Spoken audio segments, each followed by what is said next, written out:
Hello, good morning. I hope you guys are all doing well.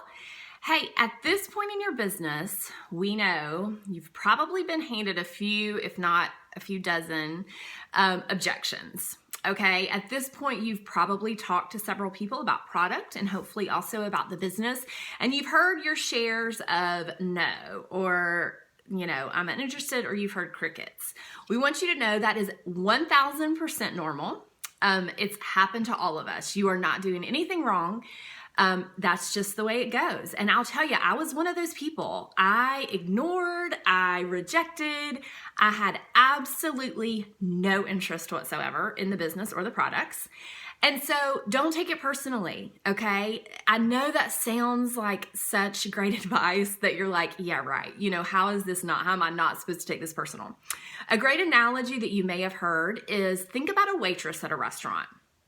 It's her job to walk around the restaurant and see if people would like more coffee, right?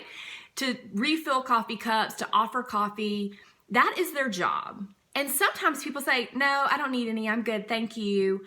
And they move on to the next table and offer coffee there. Okay. The waitress does not take it personal when one of the people that they offer coffee to says no. It's just like, okay, great. I'll come back around later and see if you want some then. But it's not personal, right? No need to go to the back of the restaurant and cry because they didn't want your coffee. They may want it later, but not right now. So you need to think about that. Like, this is not personal. No one is attacking you. It's just they're not interested, just like I wasn't interested for a long time, okay? However, there are some helpful things that you can kind of have in your tool belt to know how to address people when they do offer you objections. The first bit of advice I would like to say is never fill someone's head with objections before they have actually told you what their real, true objections are, okay? Meaning, sometimes as a defense and a little bit of protection, it's easier to say, gosh, I know our products are so expensive, but da-da-da-da.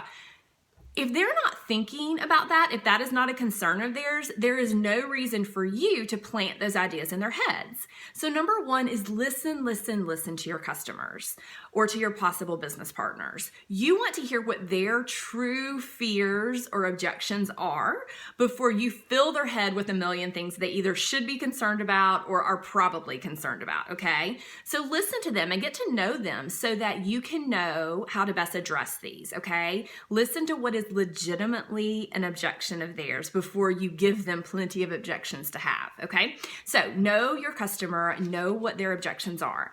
The best method is the feel, felt, found method, okay? You want to really validate and listen to what your customer or prospect is feeling. So listen to that. How are they feeling? What are their objections? And then you want to relate to that by kind of, understanding what they are feeling and reminding yourself, I felt that too, or oh my goodness, yes, that makes perfect sense.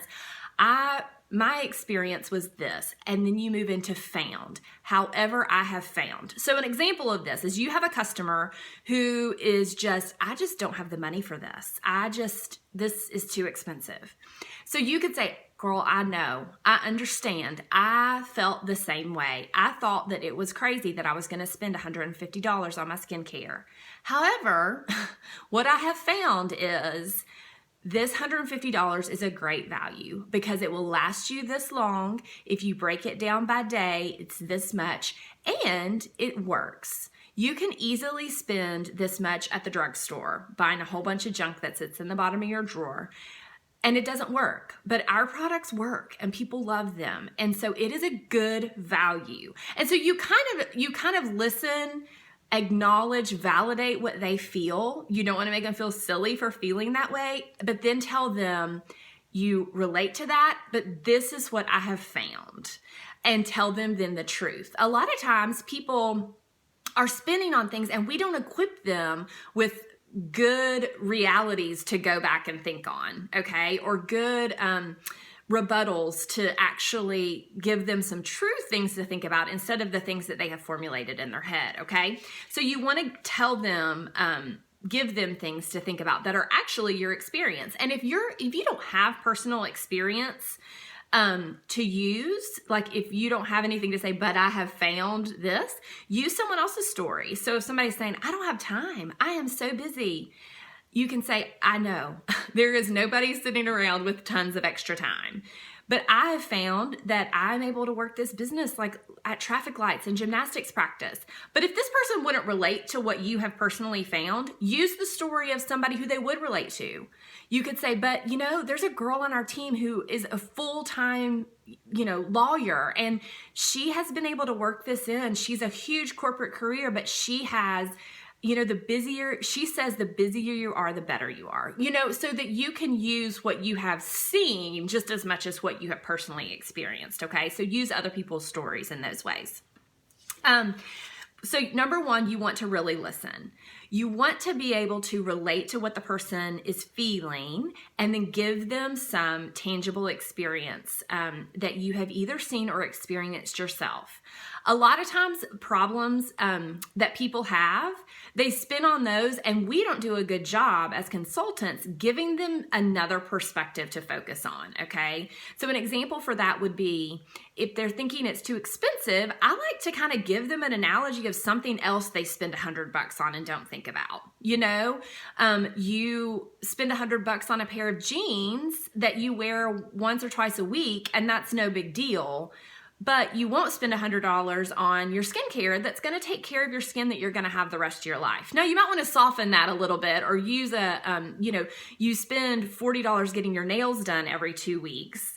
But think about the long-term value in spending the $2 a day on your skin that you're going to literally have forever. It's the first thing people see. So try to give them just a little way to kind of combat that. The typical things that people have problems with are the expense and are the time and are, I don't want to be a salesperson. And you can say, great, I don't either. I'm not a salesperson. We really just share. We really just kind of offer what we have. And people want these products because they're great and they're the #1 seller in the country. So you kind of need to have just a little arsenal of knowing kind of the things that might come your way and a few rebuttals that you can have to that. You never want to convince someone or talk someone into it or make them feel silly for their fears or their objections. Validate what they are feeling. That is 100% okay. And you will come across really harsh and annoying, honestly, if you tell them that they're silly for feeling that way. So validate what they're feeling and then give them some good information to chew on beyond that. Okay, so go get those objections. It takes lots of objections to get to the yeses. Toughen up that skin. I know it sounds hard. And we're so proud of all the work y'all are doing. And let us know if you have any questions or specific objections that you would like some help coming up with some responses to. Okay, love you guys. Bye.